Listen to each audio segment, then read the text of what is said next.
Breathing that you may have noticed in your microphone is that gentleman right there, Bob Beckel, co-host of The Five, and he's joining us this morning. Now, wait a second, before you launch into a series of insults, well, I have to before you do that, I want to ask you, if we've just had a story here about the problems that society goes through when they have no growth.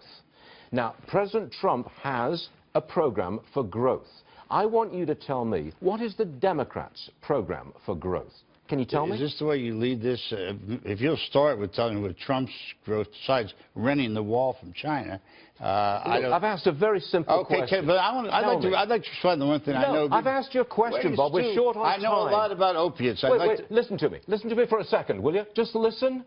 On this program, for many years, I've asked Democrats, what's your program for growth? I have never gotten a single answer. Okay. Now we've got a story about the lack of growth and the human cost, and I'm asking you, a Democrat, what is the Democrats' program for growth? Can you tell me? I was trying to respond on the human cost, and it was wrong. Can you tell me the program for economic growth? You don't want to hear that story. I want to hear it. You tell me. I think there'll be a substantial, and I think Trump is right about that. The Democrats are right about it. Infrastructure growth, it's terrible. We need to spend the trillions of dollars to do it.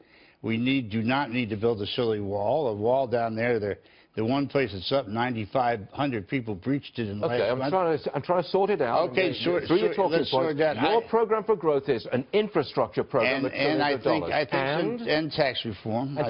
Tax reform? Yes. You're for lower taxes?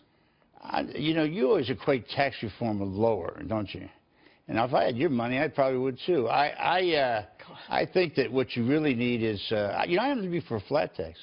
Flat tax? Mm-hmm. You are for a flat tax? Yeah, I think that's the first Democrat I've ever heard of that. I know that. What level would the flat tax be at? Well, that's something to be worked out. I've got my advisor. I've got my advisor who's runs a magazine. He tells me what to say about that.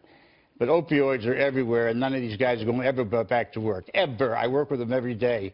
They're low-income guys living in trailers. You think they're going to go out there and build the cars?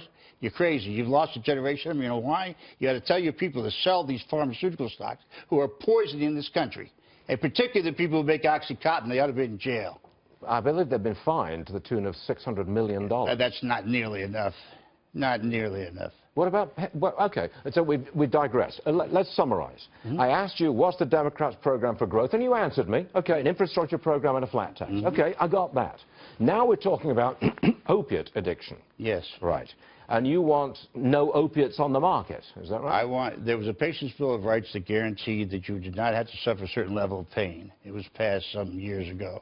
The problem was that when that happened, the opiates were introduced to the marketplace. They were very good. They're synthetic heroin. Yeah.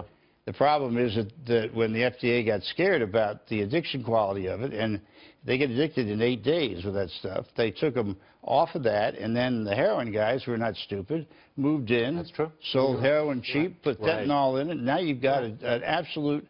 You go to New Hampshire and look, it's the main streets. I know Massachusetts very well. It's the same story there. And it's only going to get worse, but it's not an economic issue in the sense that you're not going to rehab these people and get them back in the workforce. You're going to hope they don't want to bury them. Maybe fewer people would turn to opiates if they had a job and were providers, as Charles suggested, in the first place. Well, but if they've got pain and they've had a back operation, I had 3 of them, and I can tell you. We're not talking about that, though. That's I mean, I think we're being disingenuous if we talk about it as being, you know, a relief for physical pain. 95% of it is. Well, either it's opiates, it's weed, it's alcohol. You know, we had prohibition because people said it was too much alcohol was accessible. There's an escape that people go to when there's nothing else out there that fulfills a certain part of their life. I'm running out of time, Bob, but forgive me, Charles, but I do want to ask this question. You were away for a long time. Yes, I was. I didn't see you for a long period of time. Give me 30 seconds. Tell our viewers, what happened to you? I had 3 back operations in about 13 months. You know, I played football, and I lost all of my discs, so they had to remove them all, and then they had to trap them with metal, and then they put me on OxyContin, which was, you know, I'm a retired, used to be a drunk and a drug addict, and I never liked opiates. I always liked things that took you up, not down. But I watched people who never drank, never smoked, suburban people, come into pain centers addicted to opiates because they had a back operation. You were on OxyContin? I was on OxyContin for a while, and I got off it. Yeah, I don't like it. Was it easy? Huh? Did you get off it? Well, for me, it was relatively easy, but I'm a junkie. I know how to get off these things. Most of these people don't. How did you get off it? Well, I don't like it. I took a little Suboxone, I got out of it. And, you know, I've been sober 17 years, so I work with these guys all the time. So one of the ways it keeps me off of it, I see the wreckage of OxyContin everywhere I look. Look, Bob, welcome back. Well, thank you. We're pleased to have you on the show. Well, thank you. If you can dispense with the insults to our president, we'll have you back. I will always get used to it. It's a news and opinion show. And I call him comrade now, and I'll call him comrade when it's over. It's good to see you all. Beckel, you're all right, and well done getting off OxyContin, and welcome back. It's good to see you. Thank you very much.